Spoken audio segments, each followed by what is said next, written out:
Por que não se manifestou Jesus durante os primeiros 30 anos de vida?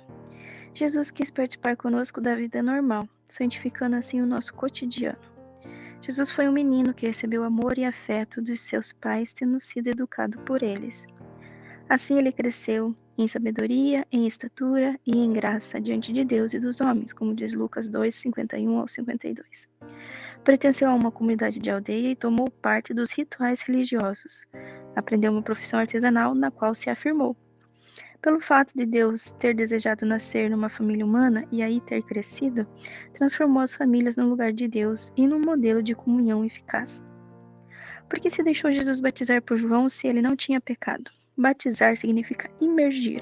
No seu batismo, Jesus imergiu simbolicamente na história do pecado de toda a humanidade.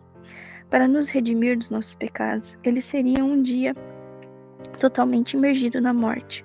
Porém, através do poder de seu Pai, seria novamente despertado para a vida.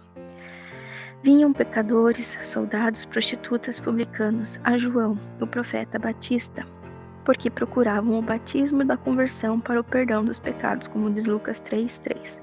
Jesus não precisava propriamente desse batismo, porque ele não tinha pecado. Por duas razões, Jesus se submeteu a este batismo. Ele toma sobre si os nossos pecados e compreende o seu batismo como uma interpretação antecipada do seu sofrimento e da sua ressurreição. Como expressão da sua disponibilidade de morrer por nós, abre-se o céu. Tu és o meu filho amado, Deus diz em Lucas 3:22. Por que motivo Jesus foi tentado? Ele pôde realmente ter sido tentado? E se Jesus foi verdadeiramente humano, então foi verdadeiramente tentado.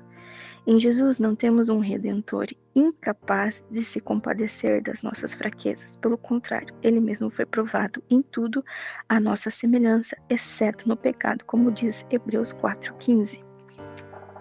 A quem promete Jesus o reino de Deus?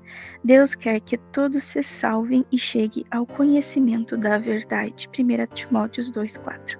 O reino de Deus começa com aqueles que se deixam transformar pelo amor de Deus. Segundo a experiência de Jesus, isso acontece sobretudo com os pobres e os pequenos. Há mesmo pessoas afastadas da igreja que consideram Jesus fascinante por ele se ter dirigido primeiramente aos socialmente excluídos numa espécie de amor preferencial.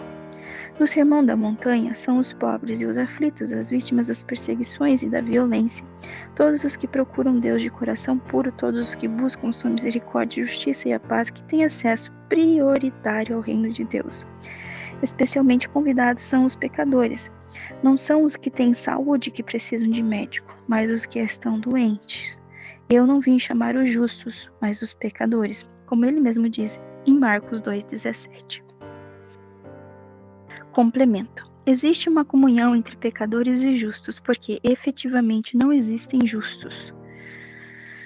Diariamente, o cristão tem de suportar um combate parecido ao que Cristo aguentou no deserto da Judéia, na qual foi tentado pelo diabo durante 40 dias. Trata-se de um combate espiritual dirigido contra o pecado e, no fundo, contra Satanás.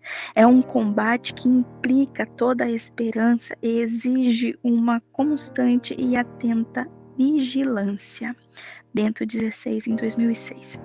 Jesus disse: O Espírito do Senhor está sobre mim, porque ele me ungiu para anunciar a boa nova aos pobres. Enviou-me a proclamar a redenção aos cativos e a vista aos cegos, a restituir a liberdade aos oprimidos, a proclamar o ano da graça do Senhor. Lucas 4:18.